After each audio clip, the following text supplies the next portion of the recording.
नेपाल की कमान अब अंतरिम सरकार सुशीला कार्की के हाथों में है। सुशीला कार्की ने नेपाल की गद्दी तब संभाली जब हालात बेहद ही तनावपूर्ण थे। चारों तरफ हाहाकार और आगजनी थी।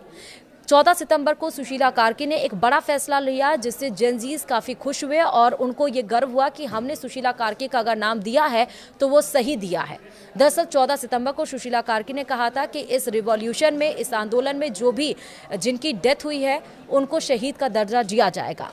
लेकिन आज उससे बिल्कुल उलट खबर आई जब ये खबर आई कि जेनजीज 3 दिन के बाद अब सुशीला कार्की के खिलाफ सड़कों पर आंदोलन करते हुए आपको दिखाई पड़ेंगे। एक बार फिर से हजारों की संख्या में जेनजीज सड़कों पर उतरेंगे, लेकिन इस बार सुशीला कार्की के खिलाफ।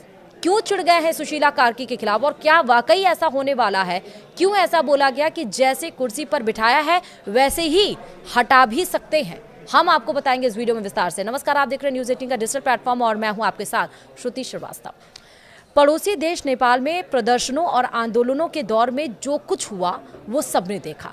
जब प्रदर्शन खत्म हुए तो यहाँ पर इन्हीं प्रदर्शनकारियों की चुनी हुई नेता के तौर पर सुशीला कार्की का नाम चुना गया। रविवार को उन्होंने जैसे ही प्रधानमंत्री का पद संभाला, यानी कि 14 सितंबर को शाम तक जेनजी प्रदर्शनकारी उनसे भी नाराज हो गए। कैबिनेट मंत्रियों के चुनाव को लेकर हुए ये नाराजगी यूं बढ़ गई कि बात कुर्सी से उतारने और इस्तीफा मांगने तक पहुंच गई।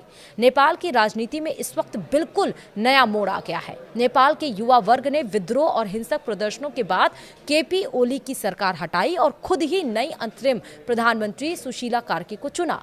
वैसे सुशीला कार्की जेनजी प्रदर्शनकारियों की ही नेता हैं, लेकिन अब वे उनसे भी नाराज हो गए हैं। जेनजी प्रदर्शन के अगुवा रहे सुदन गुरुंग ने तो ये कह दिया कि कुर्सी पर बिठाकर उतार भी सकते हैं।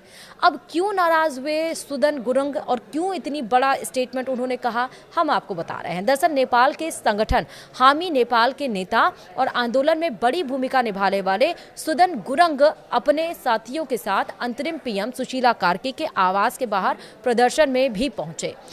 अब युवाओं में नाराजगी इस बात को लेकर है कि कार्की सरकार में शामिल हो रहे मंत्रियों में युवाओं की कमी है। जो सुदन गुरुंग 2 दिन पहले तक सुशीला कार्की के पैर छू रहे थे, उन्होंने उनके खिलाफ कड़े शब्दों में कहा जिसे पीएम की कुर्सी पर बिठाया है उसे उतार भी सकते हैं। गुरुंग इस आंदोलन में जान गंवाने वाले प्रदर्शनकारियों के परिवारों के साथ पीएम से मिलना चाहते थे। अब ऐसा नहीं हुआ तो वे नाराज हो गए।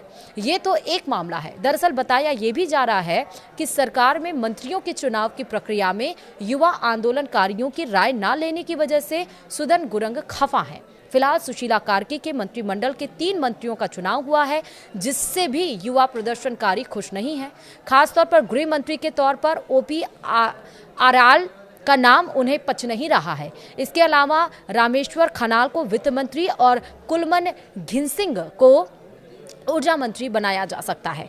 जेनजी प्रदर्शनकारियों का कहना है कि ओपी अरियाल को बात करने भेजा गया था और वे खुद ही मंत्री बन गए और कैबिनेट में युवा प्रतिनिधित्व नहीं दिख रहा है। अब आगे क्या होगा ये तो समय बताएगा, लेकिन फिलहाल नेपाल की राजनीति में अस्थिरता ही नजर आ रही है। तो क्या एक बार फिर से जिस तरह केपी ओली सरकार के समय में हुआ, जेनजी ने रिवॉल्यूशन किया, ना सिर्फ सोशल मीडिया बैन को लेकर बल्कि भ्रष्टाचार को भी लेकर, और 5 साल में 3 बार जो सरकार बदली उससे जेनजीज यानी युवा जो देश के भविष्य कहे जाते हैं वो ऊब चुके थे। भ्रष्टाचार का खेल धड़ल्ले से चल रहा था, इसलिए उन्होंने सोचा कि प्रदर्शन करें और अपनी चुनी हुई सरकार, अपने द्वारा सुझाए गए नाम को हम सरकार में बैठाएं ताकि काम सही से चले, नेपाल की तरक्की हो। लेकिन उसके बाद जब उन्होंने सुशीला कार्की का नाम सजेस्ट किया तो अब उनके खिलाफ भी जेनजीज काफ़ी ज़्यादा नाराज नजर आ रहे हैं। तो क्या नेपाल में एक बार फिर उसी तरह से रिवॉल्यूशन, उस तरह से आंदोलन देखने को मिलेगा?